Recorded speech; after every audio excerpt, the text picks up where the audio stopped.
creditors. For example, if the electricity department is providing you with electricity, that is an operational need of the company, and hence the bill that is due to the electricity department is an operational debt. Now, the last party who can invoke an application for insolvency in India is the company itself. That is known as corporate debtor. The corporate debtor can also invoke the application for insolvency in India.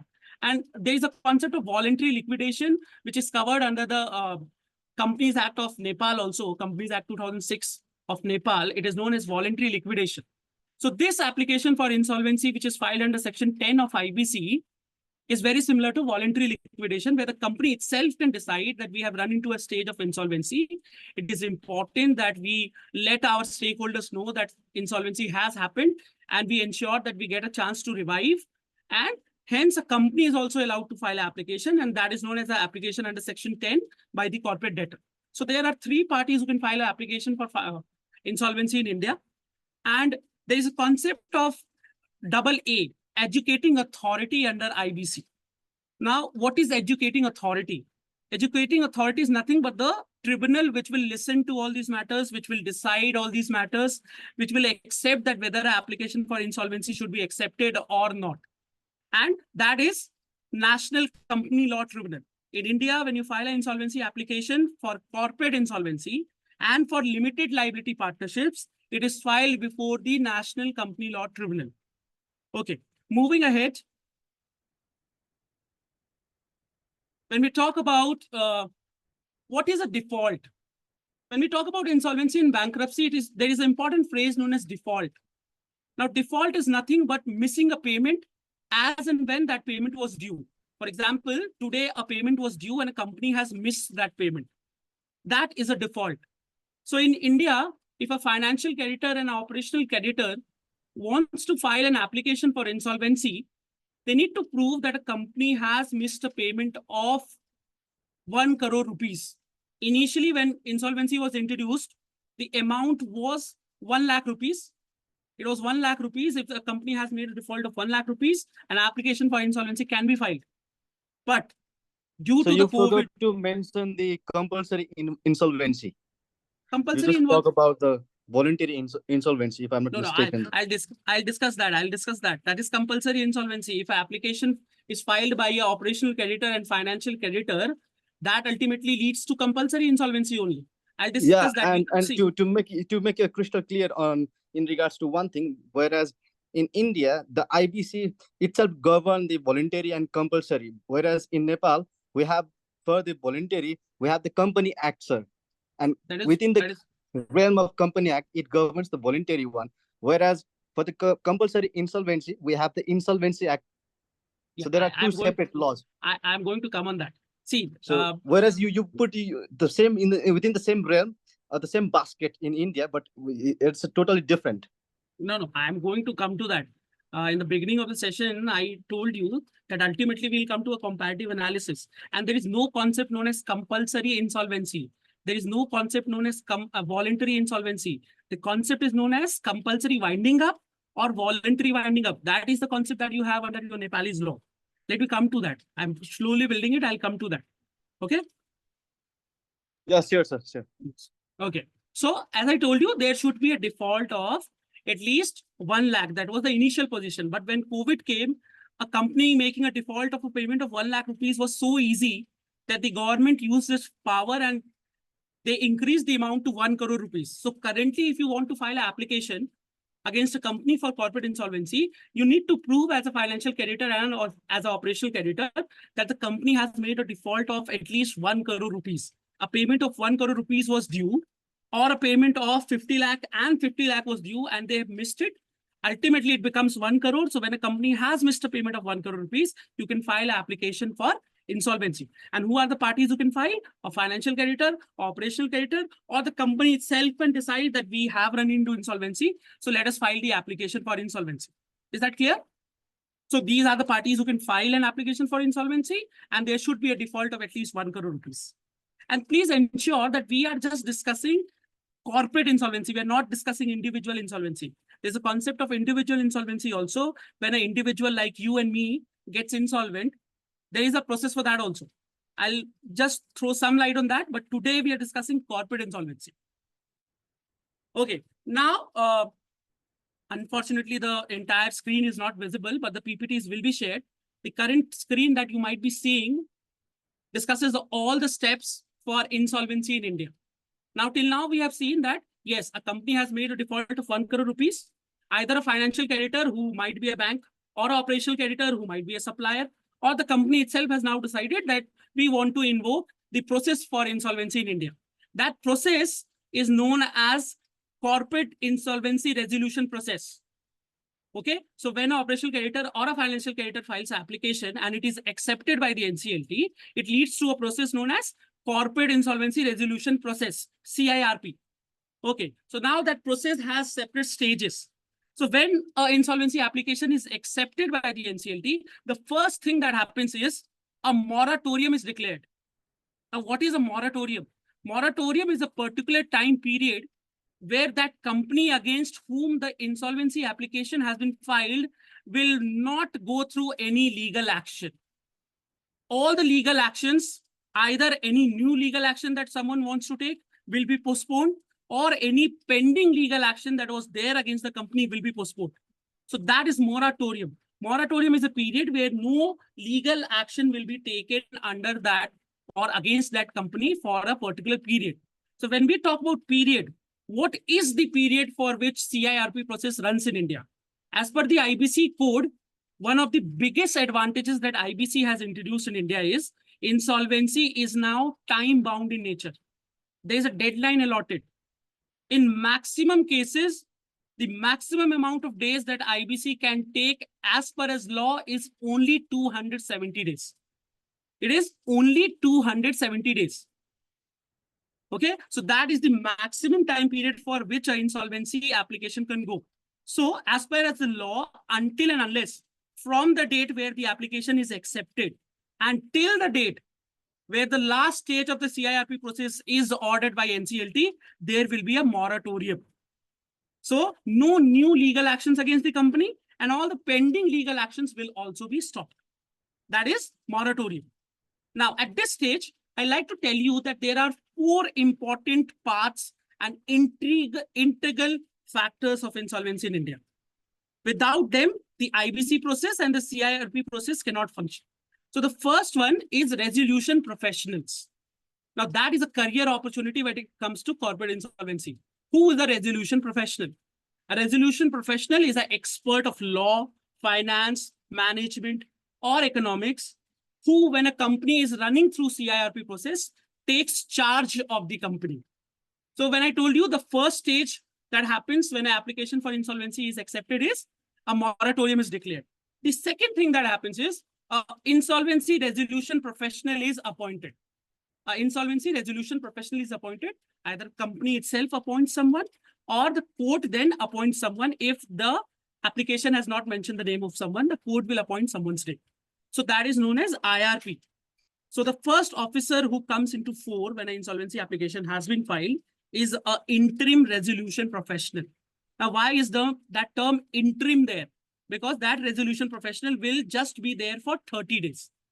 Okay, from the date when the application has been accepted, after that 30 days, insolvency professional will be there, but he will be known as the interim resolution professional because he will last only for 30 days. Okay, so in these 30 days, the interim resolution professional has to do a very important job. The main job of an interim resolution professional is to create and constitute the committee of creditors. Now, that is the second most important factor of CIRP in India, a committee of creditors, COC. Okay, so now this committee of creditors will comprise of all the financial creditors of the company. Only the financial creditors of the company. There are certain exceptional situations where operational creditors can also become a part of COC, but as a golden rule, as the normal rule, only the financial creditors will be a part of the committee of creditors. So the IRP's main job is to create a committee of creditors. So what will he do? When he takes charge of the company, he will call out for claims that if you are a creditor of this company which is going through insolvency, please submit your claim that what is the amount that is due to you. After all the claims are submitted, the IRP will collate it. He will cross-verify and he'll make a list that this much of amount is due to this creditor. And as this creditor is a financial creditor, he will be a part of the COC. So now we have discussed 3 stages. Insolvency application is accepted because there's a default of 1 crore rupees. And then a moratorium is declared. A IRP is appointed and the IRP has collated all the claims and he has constituted a committee of creditors. Are we fine till now? Can I have a thumbs up for this? So there should be a majority of votes would be against the IRP, right? No, we have not gone into how a IRP will be appointed and how a IRP will be disqualified. We have not discussed that till now. We are just discussing that an IRP has been appointed. Yeah, you told that within the 30 days, the COC will be formed and the first meeting will be held. And during that meeting, they will be appointing the IRP. No, see. No, IRP is appointed by the court. The IRP constitutes a committee of creditor within 30 days. Yeah. Let me go to the next step now. Is this clear till now? Yeah, till now. Yes, okay. So now the IRP has constituted a committee of creditors. Now that interim resolution professional has to become an RP. Now he has to become a permanent RP for those 270 days through which the CIRP process can go. So now there are 2 ways. Either the IRP can continue as the RP. For that, the committee of creditors needs to approve it. Or if they are not happy with the functioning of the interim resolution professional, the COC can decide to replace and a new RP can be appointed. Are you clear, Divakar, now? Yes, sir. Yes. Yes. So this is the process. So now till now, moratorium is declared, IRP is appointed, and a committee of creditors is formed. Now we have decided whether the IRP will continue and become the RP or a new RP comes into force. And who will decide whether a new RP can come? The committee of creditors. Now, when we talk about this resolution professional should not be an interested party in the company. He should not be a related party to the company, and he should not be a related party to any of the COC members. Because we have to ensure that a completely neutral person comes and takes charge of the company, takes charge of the CIRP process and ensures that the best result for all the stakeholders of CIRP comes out. So this RP and IRP cannot be a related party to the company and cannot be a related party to any of the members of COC. And all of this is mentioned in the IBC itself. And till now 2016 to 2024, a lot of successful CIRP processes have happened. There have been no complaints against an RP or a IRP that they are biased parties and they have paid more attention to the interests of any particular stakeholders. So that is something that the IBC has achieved. So now we come to the 4th stage where the IRP now becomes the RP. Either the same person continues or a new person is coming. So now there is a entity in India. There are a lot of insolvency professional agencies. There are 4 agencies to be very precise. And all these insolvency professionals are registered under that. So only these people who are registered under that can become resolution professionals. Okay, so from that you can select or either the NCLT can appoint. So are we clear? Now the RP comes. Once the RP comes, now the important things start. We have already denoted 30 days have gone. COC has been created. The RP has come. Now the RP will call for resolution plans. Now what is a resolution plan? This is very important. A resolution plan is it's a plan where now people who are interested to save that company who's going through a financial trouble can submit their plans, how they can save that company, how they can ensure that the company keeps on functioning, and how they can ensure that all the debts of all the creditors are repaid. That is known as a resolution plan, a plan to save the company, plan to revive the company. So the RP will make an application in the local newspapers and the website of the company that the company is now looking for a resolution plan. Now, who can be resolution applicants? So when there is a plan, there will be someone who's coming up with that plan. A resolution applicant can be anyone, an individual, a company. There is no bar on that. There is only one bar, that any promoter of the company which is going through insolvency. Promoter means any person who is in control of the company or any person who can appoint a majority of directors in a company. That person cannot be a resolution applicant. Any company or any person can be a resolution applicant except the promoters of that company which is going through insolvency. Because promoters are generally people who have failed their duty, and that is why the company has run into insolvency. And now they cannot utilize this to come up with something else to try to save the companies, because they have done certain mistakes and hence they have to be deprived of certain rights. It's just it's a corporate thing. No one is being punished or anything. But yes, there are certain assumptions on which this is working. So the promoters of the company which is going through insolvency are not allowed to submit resolution plans. So I hope you are clear that what is a resolution plan? It's a process through which, it's a plan through which the company's revival can be sought of and how the debt will be paid. So that is the resolution plan. A resolution applicant can be anyone, an individual or a company or a group of companies or a group of individuals. Anyone who is interested in that company can come and try to save. Now, at this point, I'll share an example with you. I hope most of you are aware of the Tata group of companies in India. Most of you are aware of what is the Tata groups. So now India has a very famous steel company known as Bhushan Steel. Bhushan Steel. I'll share a lot of links and articles. You can read that story. So Bhushan Steel was a very well-established steel company. It was going very well. But they were growing at a very rapid rate. But in 2008, something happened that shook the entire world. There was a global economic recession that happened. And Bhushan Steel, because of this recession, they had expanded beyond their capacities or their plans as to how much their demands will increase came out to be untrue because there was a global recession and hence there was a shortfall in the demand. And because of that, Bhushan Steel started to struggle. Now, Bhushan Steel at a time was a very well-established industry. And if it was a very healthy industry and Tata Steel wanted to buy it, Tata Steel was required to pay a lot of amount to them.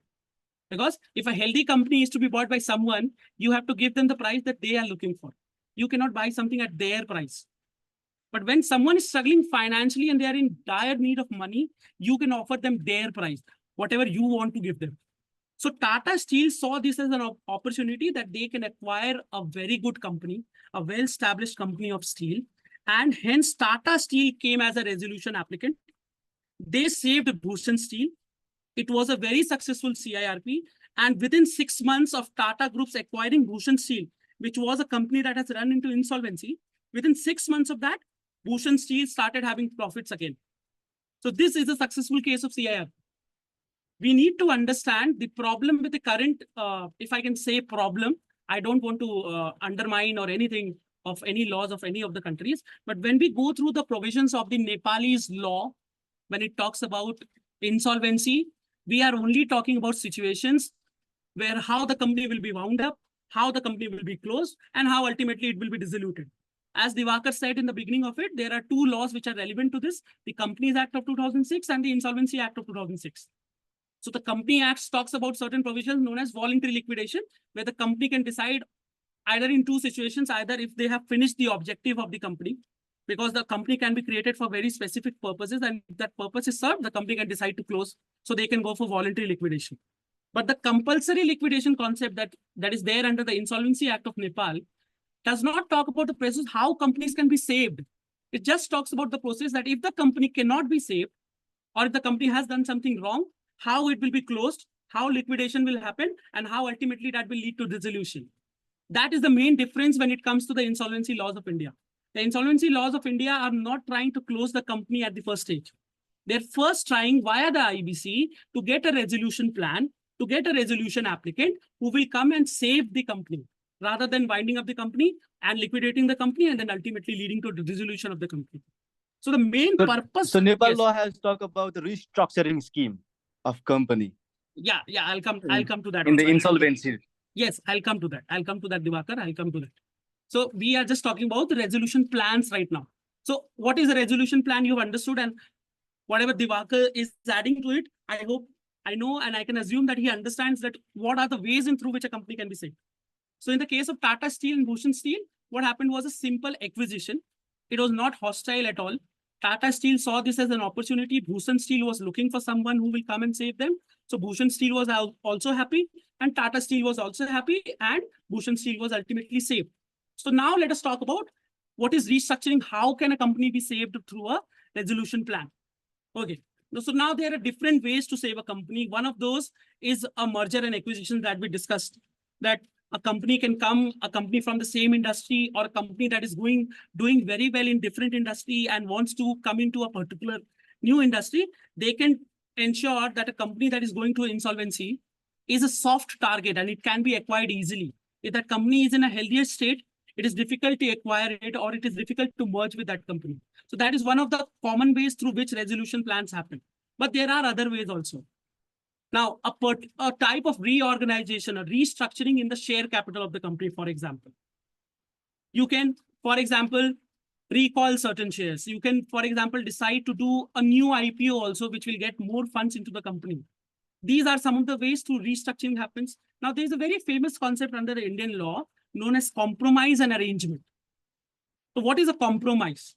See, a company, for example, like Bhushan Steel, which was doing good at a particular time, will always have very healthy relationship with creditors. Now, creditors will always want to support that company in the times of their, when the company has not done something wrong, but because of global recession or because of economical problems, something has happened and ultimately the company is suffering right now. So the creditors will always give that company a space. So there comes the concept of compromise. That the creditors, for example, now let us discuss a very simple example that, for example, I owe a particular bank 1 lakh rupees, which is due on 7th June. Now, the bank has come to know that I have a very good record in terms of repaying my loans. I've been one of the best customers that they had. But for example, COVID has come and I was an industry which was selling products now, which is not in demand because of COVID. I had a luxury good producing company. Now, because of COVID, people are not looking for luxury goods. So that ensures that the bank can decide that, okay, your payment was due on 7th June, but we'll give you 1 month more. That is a compromise. Or the bank can decide, okay, your interest rate was 10%. Let us fix the interest rate at 8%. That is a compromise. So that is one of the ways of restructuring a company. That is one of the ways of restructuring a debt. And so compromise or arrangement is one of the ways through which a resolution plan can come and a company can be revived. That is another way of doing that. So there are a lot of ways, in considering the lack of time and a lot of things to discuss. So what happens via resolution plan is restructuring is done. And as Divakar pointed out, the Nepalese law has a lot of restructuring process. It has a lot of restructuring process. And when a liquidation is happening, the company has not done anything wrong, but the company still has run into financial problem. If the company has not done anything wrong, this is something very important to note. If the company has done something very wrong, then an order of liquidation will come, an order of compulsory winding up will come. But if a company has not done something wrong and they have run into insolvency, the Nepalese law does talk about a lot of restructuring. How can you restructure? And how can you restructure? You can get a lot of funding into your company. You can do a lot of compromise. You can do arrangements with other companies. You can decide to do a demerger. What is a demerger? Everyone must be knowing what is merger. When 2 companies or 3 companies come together and create a new entity in the market, that is known as merger. But what is a demerger? For example, a company has 2 products, but a company is only famous for one of the products and the other products is not so famous because people are not understanding that this company has 1 more product because they are only considered about the primary product of the company. The company can decide and announce that we are doing a demerger. We had 2 products. We have 1 more quality products that we offer, but unfortunately, we have not been able to market the same. Once a company does this, there can be a chance that the other product also starts selling in the right manner or starts performance in the desired manner. For example, there's an example in India. There might be a lot of you who will know about Wipro. Wipro is a very famous IT company of India. But at the same time, Wipro had a bulb business also, a light bulb. They used to manufacture light bulbs. But a lot of people were not aware about this fact that they used to manufacture bulbs also. So that led to the fact that IT industry was growing like anything, but this bulb industry was not going as the desired manner, what Wipro desired it to grow like. So what did Wipro do? Wipro did a demerger. They let the people know that there is a concept that we had 2 products now. You come to know that Wipro has so much of reputation in IT industries. We are giving you the same quality in the bulb industry also. And that ultimately led to Wipro selling more light bulbs in the market. So that is restructuring for you. Okay. So we need to understand that insolvency is nothing. Insolvency is not about punishing the company. Insolvency is a method. Bankruptcy is a method through which you can give the company a chance to survive. You can get a lot of angel investors. You can get a lot of similar companies. You can get a lot of angel investors or FII investors. There's a concept known as foreign institutional investors who are not interested to come and directly invest in a company, but they are very happy to sit at the ease of their country and invest in your companies if you have a lot of prospect. So this is how the resolution applicants come, resolution plans come, and there can be unlimited numbers of resolution plans for a particular company. There can be unlimited people who are interested to save it. And ultimately, when all these resolution plans come, the RP sits with the COC, all the resolution plans are presented, and the COC votes. The COC votes to decide that which resolution plan should be selected. 75% members of the COC should accept and vote in favor of a resolution plan, then only that resolution plan can be accepted. At least 75% members of the COC should vote in the favor of a resolution plan. So now, absolutely, the RP will be there. The RP has collected all the resolution plans. He will present that in front of the committee of creditors. The committee of creditors will apply their own mind and then decide that what should be, which resolution plan should be selected if they have that option of more than one resolution plans. If they have only one resolution plan, they can either decide to go ahead with it, or they can decide that, okay, this resolution plan is not feasible and hence the company should be liquidated. So this is the other step. The resolution plans are presented. Now the COC decides that which resolution plan should be accepted. If they decide that, yes, this resolution plan is very good, this is in compliance with the IBC provisions, this is for the good of the creditor and it is for the good of the company, they can approve the resolution plan. Who will approve? The COC will approve. Once so what happens if there would be only less than 50% or 40% for the majority of votings? Yeah, you said like 75% should be there. And what happens if there would be like a 40%? It will not be accepted. The resolution plan, although 40% people are in support of it, but it will not be accepted, and unfortunately, that resolution plan will be discarded. So can they take further legal proceedings steps? No, I'll tell those you. minority blocks? I'll tell you. Okay. So see, a resolution plan is a very important thing, and the creditors are very important to a company. So until and unless that golden number of 75% is introduced, those minority members of the committee of creditors who were trying to approve it will not be able to take any legal action. There's no further legal recourse for this. Okay. You have to ensure that 75% people agree to it. If they don't agree to it, the number is 74, the resolution plan will not be approved. It's as simple as that. Okay. It's a very good insight that you're giving, that what happens with those 40% people. But unfortunately, till now, if the number is not 75, the resolution plan is discarded. Okay. So when the resolution plan has come, so there can be two outcomes. Either 75% have voted in favor of it. If they have voted in favor of it, the NCLT will pass an order that, yes, this resolution plan has been confirmed. This resolution plan is binding on all the stakeholders, and this resolution plan should be implemented. In the resolution plan, it will be mentioned that within 1 year or 2 years, this plan will be implemented. Everyone will be paid their debt. And these are the changes that the company will go through, and ultimately everything will be good. So the NCLT will apply their own mind. COC has approved it, but the NCLT will also see that whether this resolution plan is feasible, whether this resolution plan is in compliance with the provisions of IBC. If they find everything is very good, the resolution plan is approved and the CIRP comes to an end. Then the resolution plan will be implemented. Like Bhushan Steel is a successful case where the resolution plan is implemented and everything is good. But there can be a second outcome. The second outcome is COC has approved a resolution plan, but the NCLT thinks that this resolution plan is not feasible, or this resolution plan is not in compliance with the provisions of IBC. The NCLT will reject it. The NCLT will reject it.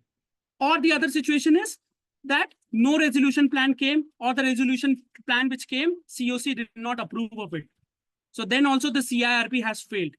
The current success rate of CIRP in India is 42%. It's a very low percentage when we compare to the laws of US and UK. But the good thing about this is that when IBC did not exist, the chances of a company to survive after insolvency was 12%. Now it has gone to 42%. That is the good thing. In the 9 years, we have seen a significant increase of 30%. And that is a very good increase that is happening. Although it's not still in that desired manner, but 42% of the companies which go through insolvency process ultimately are saved. They come back. They never wind up. They never liquidate. They never dissolute. That's the good thing about this process. But as I told you, in case no resolution plans have come, or the NCLT has rejected because they think this is not feasible, this is against the law, this is against the policy of the country, then what happens? NCLT has no other option but to order liquidation. Now, what is liquidation? Liquidation is the process of selling off your assets in order to repay the debt. In order to repay the debt. Okay. So a company unfortunately has not received any resolution plan, or the resolution plan received has not been passed either by the COC or by the NCLT. In that case, what will happen? It will lead to liquidation. Now, what is liquidation? As I told you, it is the process of selling assets. So now liquidation, a liquidator is appointed. The concept of liquidator exists under the concept of the Nepal law also. There is a post of liquidation, or there is a post of liquidator under the laws. Now, what will the liquidator do? Liquidator will sell the assets. He will try to ensure that all the best value of the particular assets of the company are realized. He will try to sell it as high as possible. That is the main job of a liquidator. Now, mostly how are assets sold? Assets are sold through auctions. Why is the auction done? Auction is done to ensure that there are all the interested parties are sitting. And as there are more than one interested parties to buy a particular asset, they will compete with each other and ensure that the best price for the asset is received. This is how it is done. But there are situations where private sale can also be done.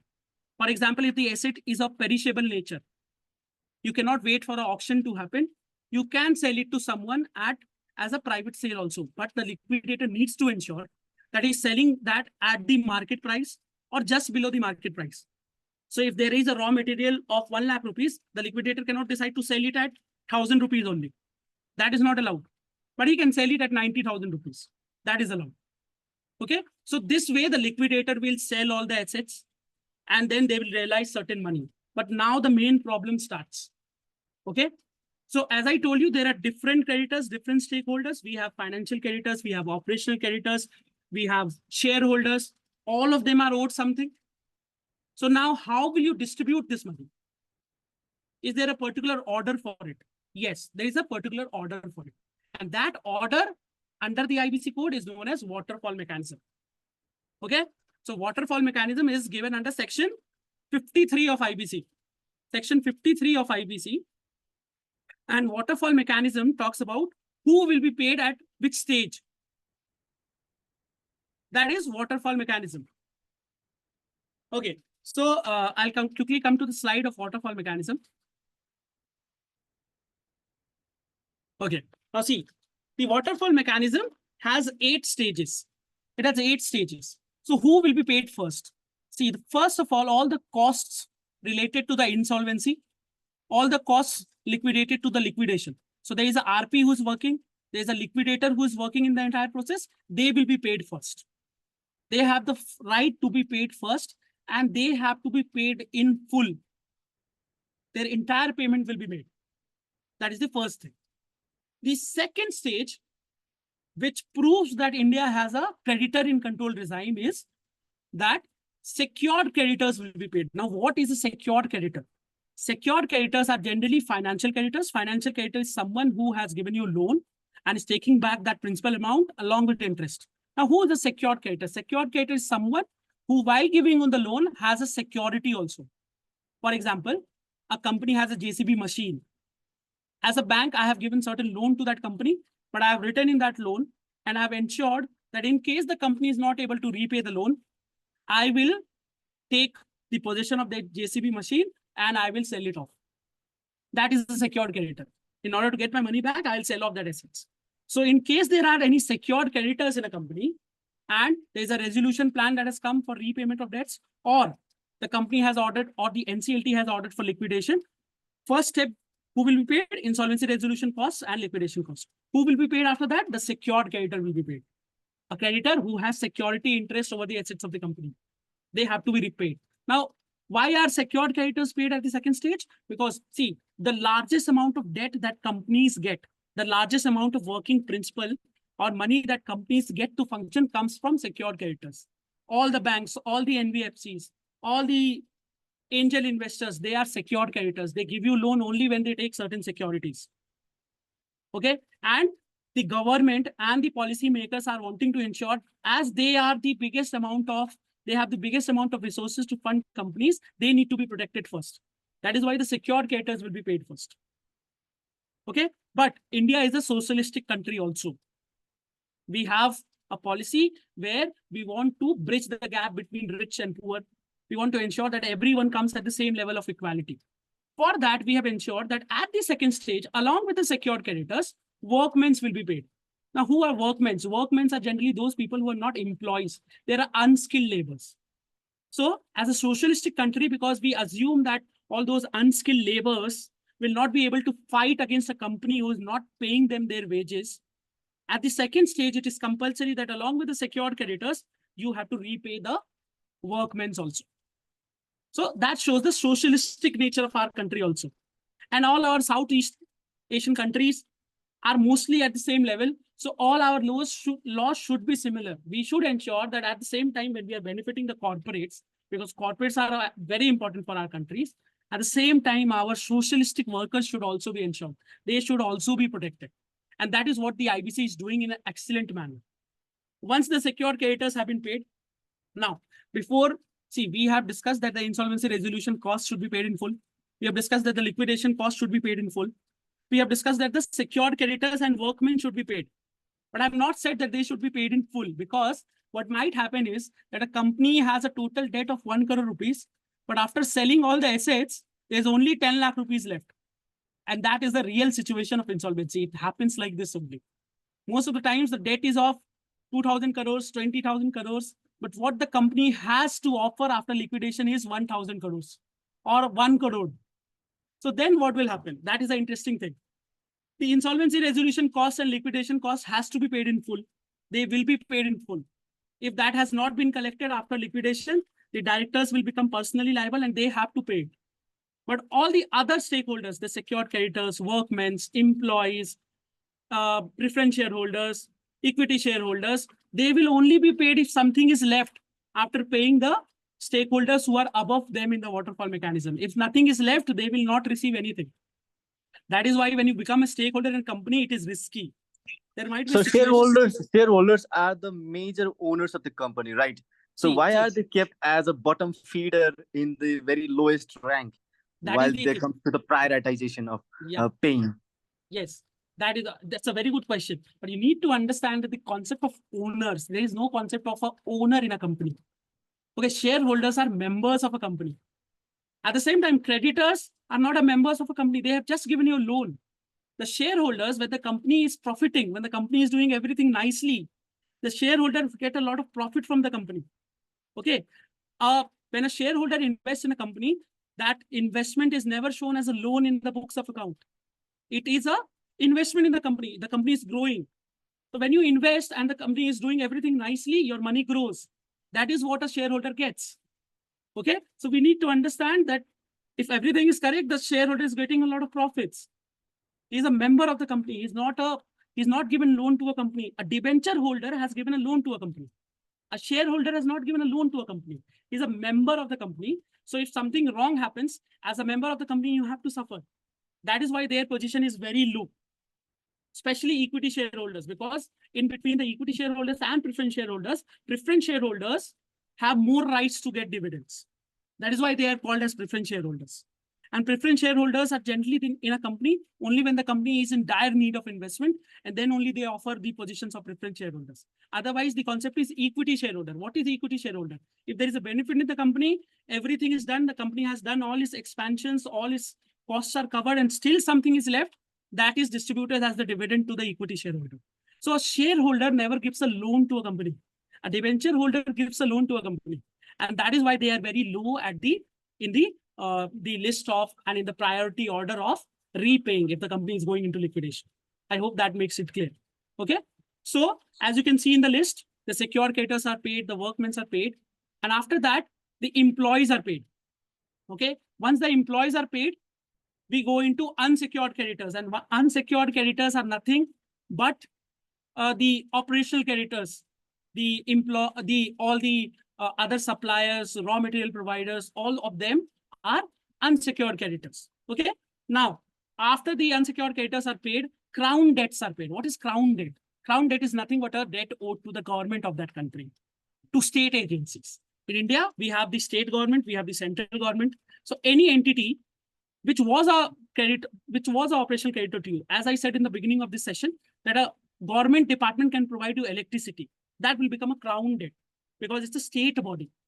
Okay. So what the government has done is, it has shown that we are giving a lot of opportunities to the company, and we are keeping our interest at the very bottom level. Okay, if a company is struggling, let them first repay the financial creditors, the private parties, the employees, the workmen, and only when everyone has been paid and something is still left, you pay us also. Ultimately, because the government is offering you something, they are expending. So they are spending something on it. So they also need that repayment, because that is how most of our Southeast Asian countries, unfortunately, our expenditures are more as a government and our revenue is less. So we cannot completely let it go.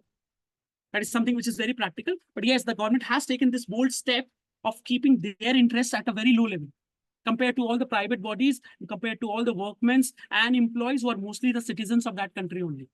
So this again shows that how India is a mixed economy.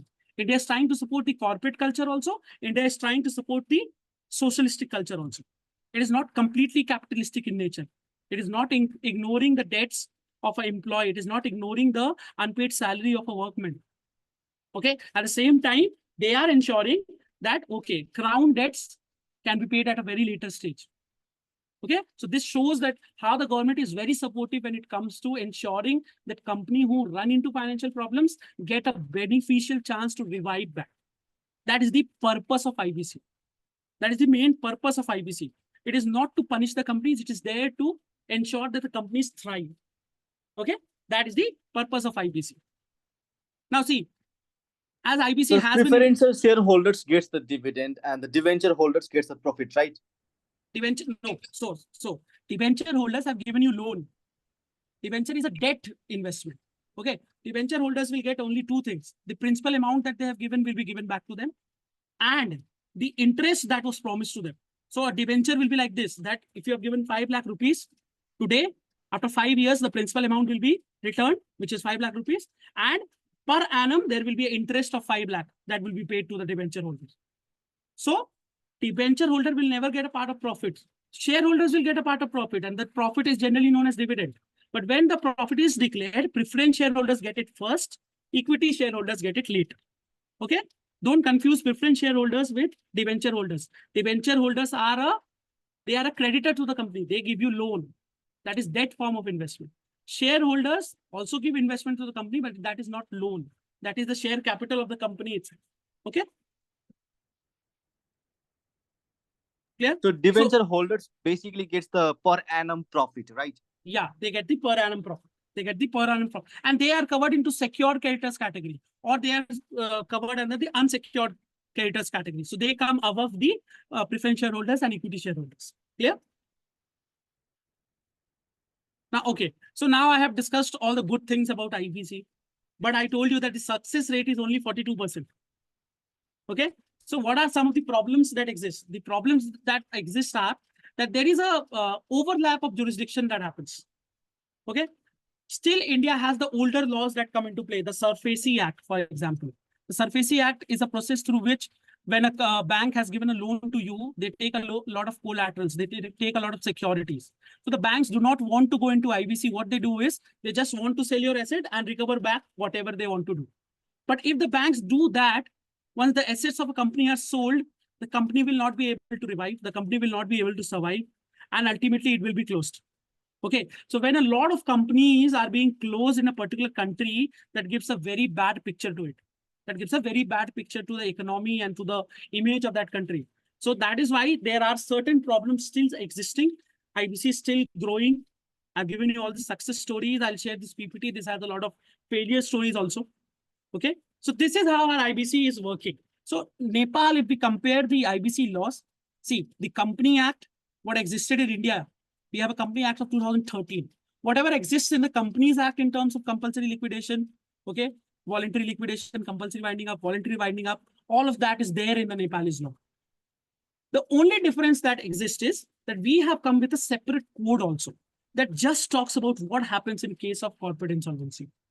How to revive the company. When you just read the language of the company's law in India and the company laws in Nepal, you will just get to know how a company, when the company has run into financial problem or the company has done a wrong thing, how they will come to a close. That is what the laws are dealing with. IBC is not trying to deal with that. IBC is trying to deal with how the company will be revived.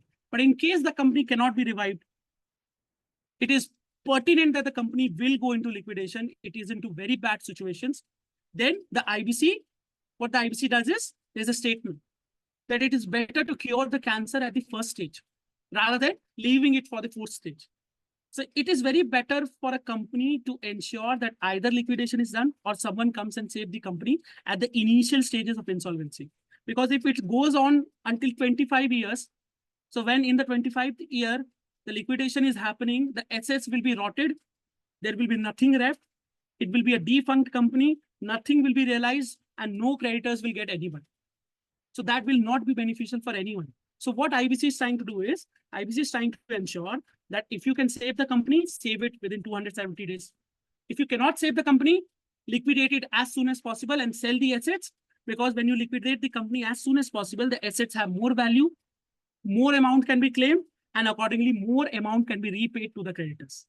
That is in what IBC is. The Nepalese law and the companies law of India are, unfortunately, when you talk about it, they talk about how winding up will happen, on what grounds winding up will happen. Once winding up happens, you have to go through liquidation. Once liquidation happens, it leads to dissolution. That is what we need to understand. That is what some policy lessons can be taken from.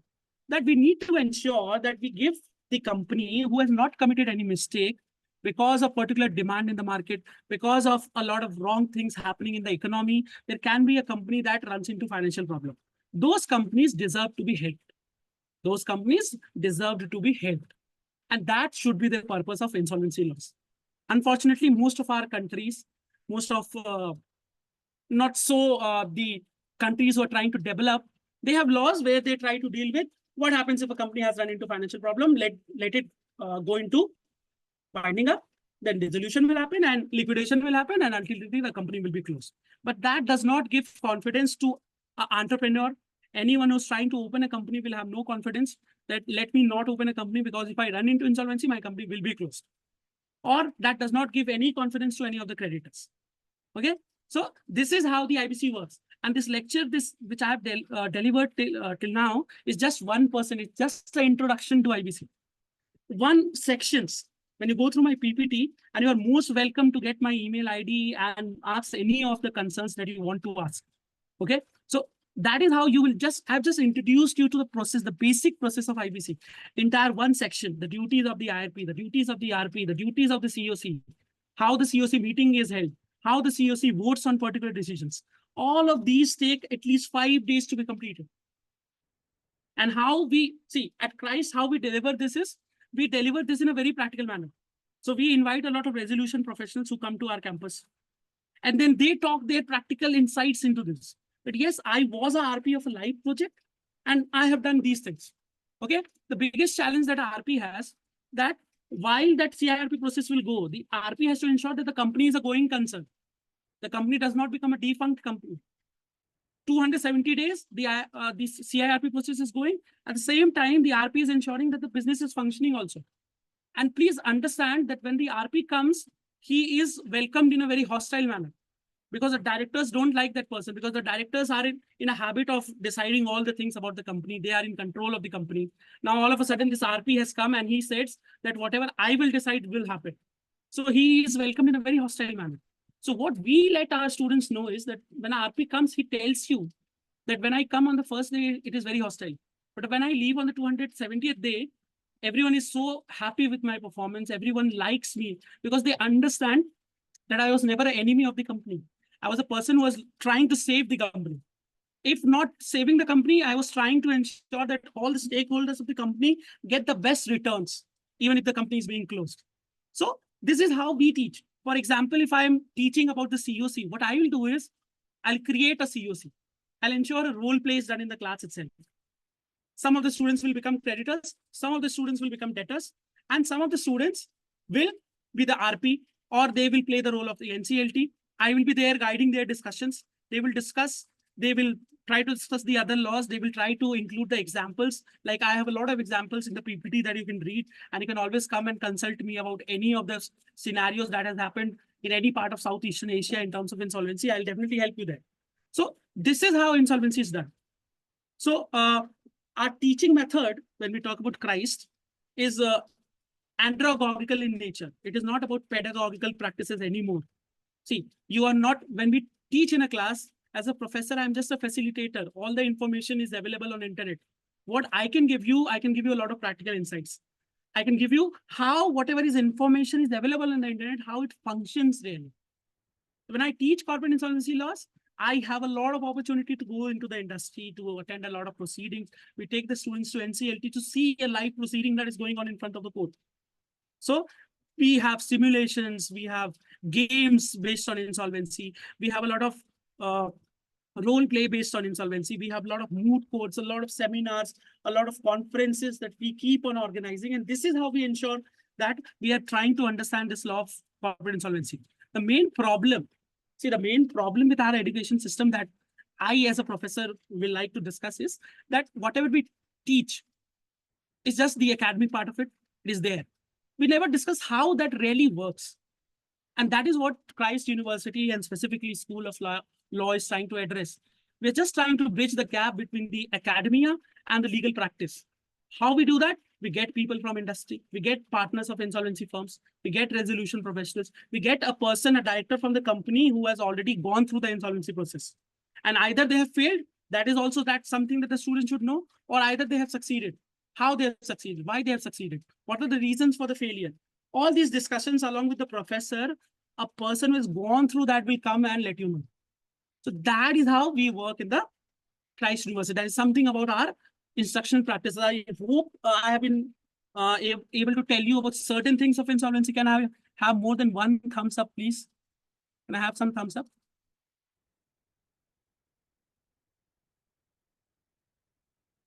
Okay, so now, so there is one important agenda for this. See, first of all, I'm so happy that I'm discussing a lot of things about corporate insolvency and a lot of things about Christ University with our dearest friends. Nepal is one of our dearest friends as a country. And I also belong to a place which is very near to Nepal. If I drive a motorcycle from my place, I can easily reach Nepal. That is the culture and that is the relationship that we have.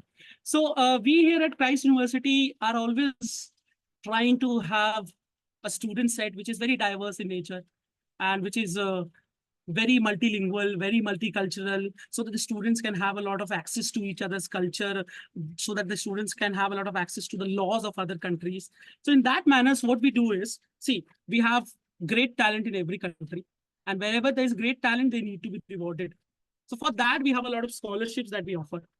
So if there is any student who is interested in joining Christ and at the same time is very meritorious in nature, or at the same time is very hardworking in the natures, we have a lot of scholarship programs for all of them. If someone is very meritorious, has already achieved a lot, wants to join the postgraduate program of LLM, the profile is very good, they will be given scholarships at the time they enter, because they have already achieved something, they have proved it, that yes, they have something which makes them unique, which gives them a competitive advantage over their other students.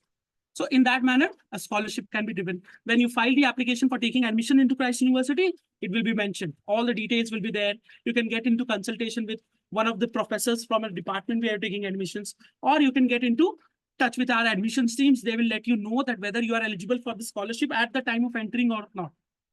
If you are not getting at the time of entry because your profile is very similar to all the other students who are coming. Fortunately, what happens at Christ University, the number of seats is 30. But students get ready to take admissions is 3,000. So there's a lot of competition. But once you have been that successful candidate who has made it to any of the batches of Christ University, and now you have worked hard. Now you have achieved a lot of success, be it academic activities, be it unacademic activities, be it any extracurricular practices, you will be rewarded.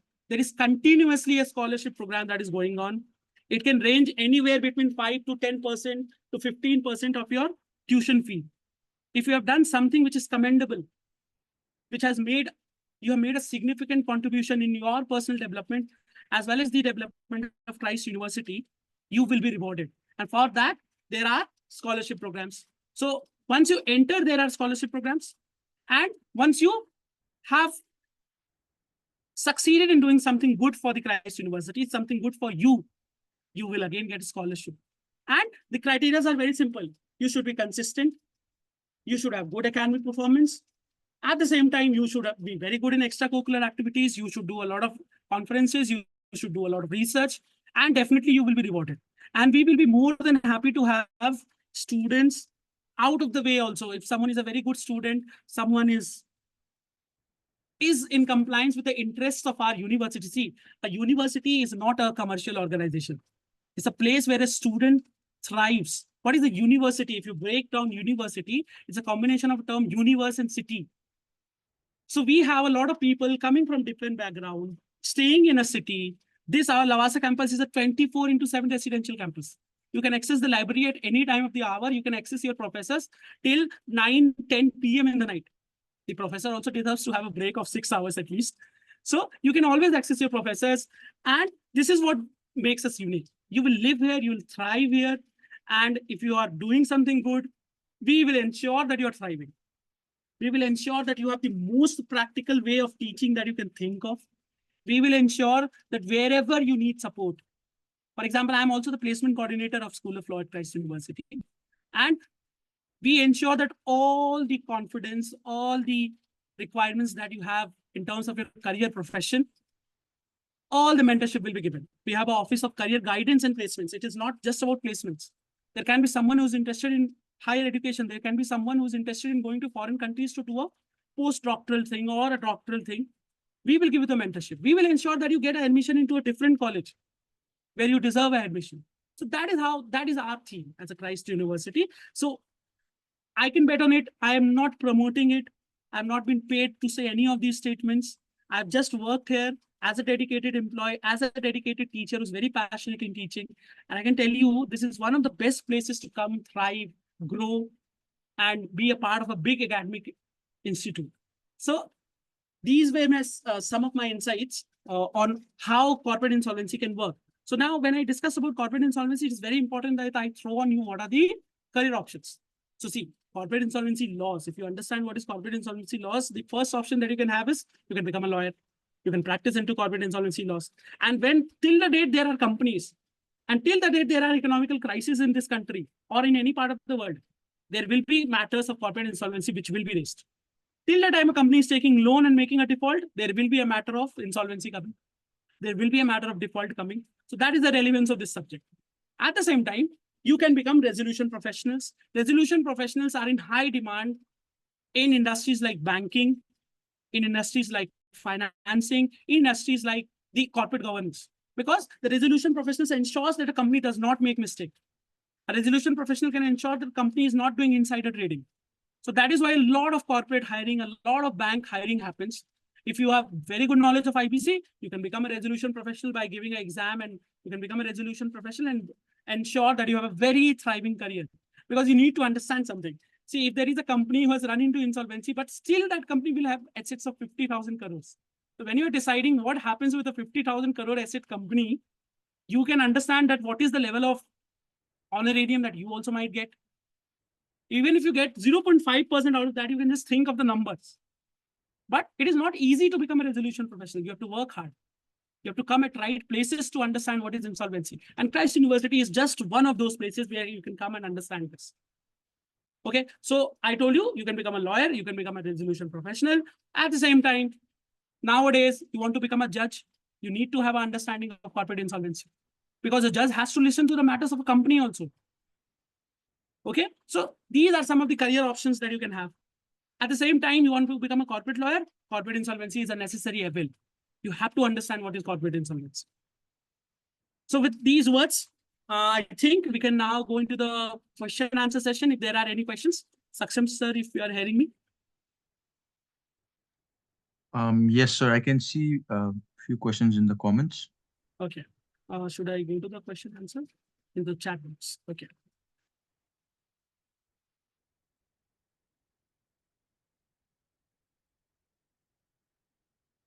Okay. So there is a first question by Divakar, and Divakar has been a very interactive listener and audience in this session. I'm so happy to have such students. Those are the types of those students and listeners that we want to ensure. I don't know about his profile. I'm taking the discretion of using the term student for him. So his question is... I'm just a BLLB student, 4th year at Kathmandu School of Law, Nepal. Okay, it's such nice to hear you. You are the student that a teacher looks for. Okay, so let me answer your question very quickly. For liquidation, a liquidator is appointed, and for a restructuring manager is appointed.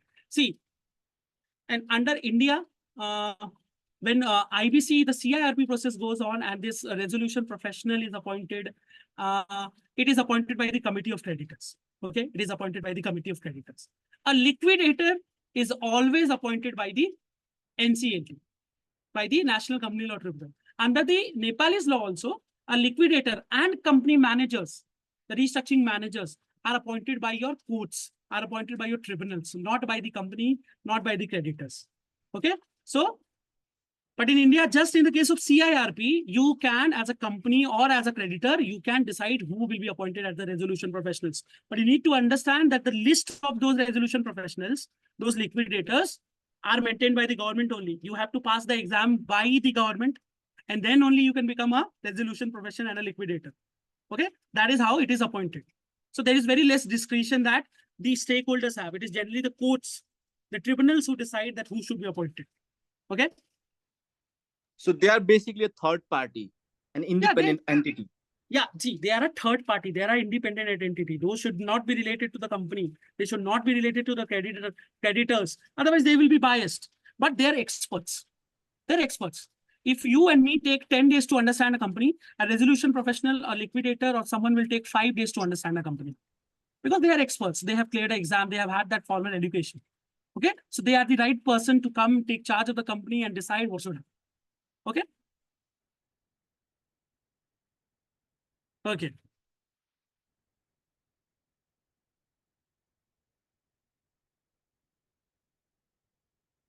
Okay, so there is one more question, but what are the specific skills and knowledge that are most valuable to aspiring professionals? So the first thing is you should read a lot. You should follow matters of insolvency from the first stage of itself. I'm not aware about a lot of matters of insolvency in Nepal right now, but I can tell you India has a lot of ongoing matters of a lot of reputed brands who are going through insolvency. Like India has an airlines known as Go Air. India has a very famous company, edtech company, Byju's, which is continuously being threatened by a lot of creditors that an insolvency application will be filed. So you should, from the first stage of a company running into insolvency, follow that online. Okay, if you cannot get a lot of access to the data from the insider's lens, there will be a lot of reports that will be published. You should follow that. Then you will understand the different stages. You should be a good listener. For any area to thrive in, you should be a good listener. You should always try to listen to everyone. And then you should always ask questions. If anyone is looking for any blessings from me, the blessing that I give is keep questioning.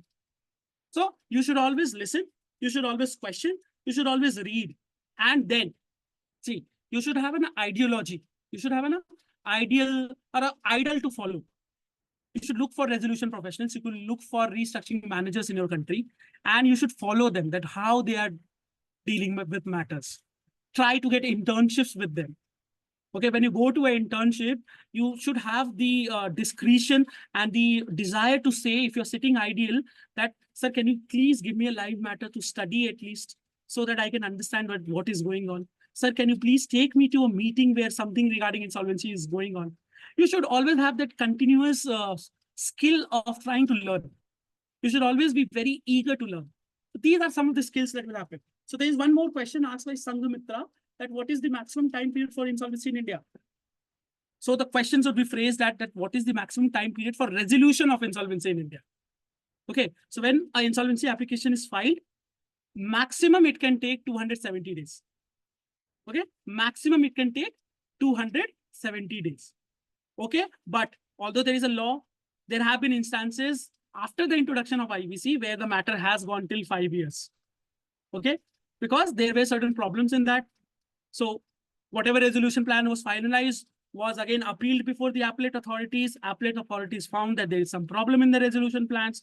So again, the entire process went on. So ideally, it should be there for only 270 days. Okay.